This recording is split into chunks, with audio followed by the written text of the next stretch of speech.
हर हर महादेव। आप सबका मेरे चैनल पर हार्दिक स्वागत है। श्री गणेश भगवान हिंदू धर्म में बहुत बड़े भगवान हैं। श्री गणेश जी माता पार्वती और भगवान शिव के पुत्र हैं। आज भारत समेत पूरी दुनिया में गणेश जी को किसी भी शुभ कार्य करने से पहले इनका नमन किया जाता है। आज पूरे भारतवर्ष में कोई भी शुभ काम हो बिना गणेश जी की पूजा और आराधना के बिना पूरा नहीं हो सकता। साथ ही भगवान श्री गणेश जी को भगवान शिव के ने विघ्नहर्ता का दर्जा दिया है। तो आज गणेश जी की एक छोटी सी कथा पढ़ेंगे। की बात है, माता का वह घर में अकेली थी। उस वक्त घर में कोई नहीं था सिवाय गणेश के अलावा पूनम राम। लेकिन माता पार्वती जी को स्नान करने जाना था, इसीलिए उन्होंने गणेश को बुलाया और कहा, मैं स्नान करने जा रही हूँ, बिना मेरी अनुमति के बिना तुम किसी को अंदर मत आने देना। यह सुनकर बाल गणेश ने कहा, ठीक है माता, आपकी मर्जी के बिना किसी को अंदर नहीं आने दूंगा। ऐसा कहकर बाल गणेश दरवाजे के पास जाने लगा। तेरी माता पार्वती ने बुलाकर कहा कि ऐसा नहीं चलेगा, तुम मुझे वचन दो कि कोई अंदर नहीं आ पाएगा। तभी बाल गणेश ने कहा कि ठीक है माँ, मैं वचन देता हूँ, बिना आपकी मर्जी के किसी को भी अंदर आने की अनुमति नहीं दूंगा।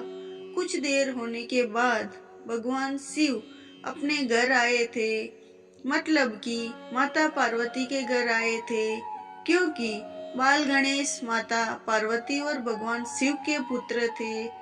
लेकिन इस बात की जानकारी भगवान शिव को भी नहीं थी। जैसे ही भगवान शिव घर के अंदर आने वाले थे, तभी बीच रास्ते में भगवान शिव को गणेश जी ने रोक लिया और गणेश जी ने भगवान शिव से कहा कि मेरी माता अनुमति है कि कोई अंदर ना जा पाए।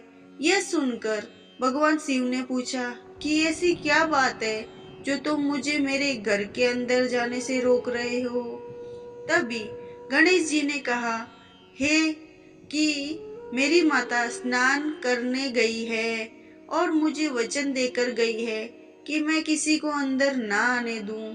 तभी भगवान शिव बहुत ज्यादा क्रोधित हो जाते हैं और वो अपने त्रिशूल निकालते हैं, गणेश जी का गला काट देते हैं। जैसे ही माता पार्वती स्नान करके बाहर आती है, वहाँ गणेश जी को इस हालत में देखकर हैरान हो जाती है और कहती है कि आपने यह क्या कर दिया, ये तो हमारा पुत्र है।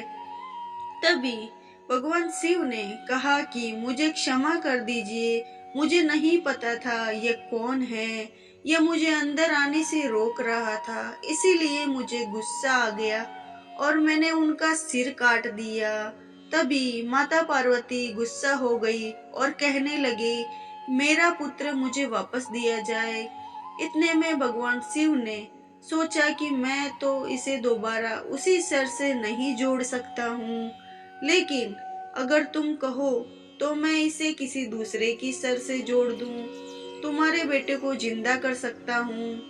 कल माता पार्वती ने भी यह सम्मति दिखाई और कहा, ठीक है, मेरे पुत्र को जिंदा किया जाए।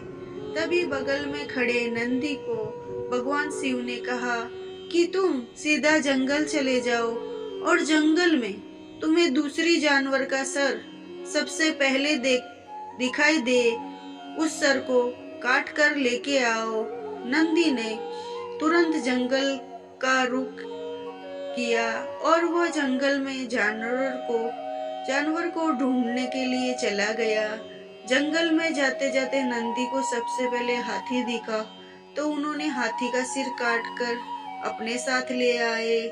तभी भगवान से अपने साथ हाथी के सर को गणेश सर जोड़कर उसे जिंदा कर दिया।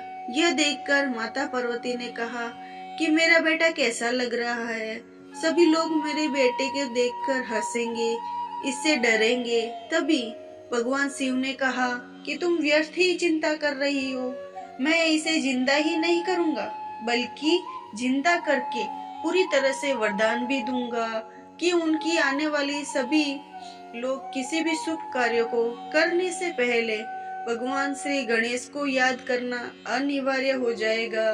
तब से लेकर आज तक किसी भी शुभ कार्य करने से पहले भगवान श्री गणेश जी को स्मरण किया जाता है। किसी भी शुभ कार्य करने से पहले, चाहे शादी हो या किसी प्रकार की कोई नई चीज का उपयोग करने से पहले भगवान श्री गणेश जी का पूजा करना अनिवार्य माना जाता है। इसके पूजा के बिना किसी भी चीज का उद्घाटन करना या कोई नया कार्य करना अशुभ माना जाता है। और आपकी ये कथा यहीं समाप्त होती है। अगर आपको कथा अच्छी लगी हो तो मेरे चैनल को लाइक जरूर करना। और आपको मेरी कथा सुनने के लिए धन्यवाद।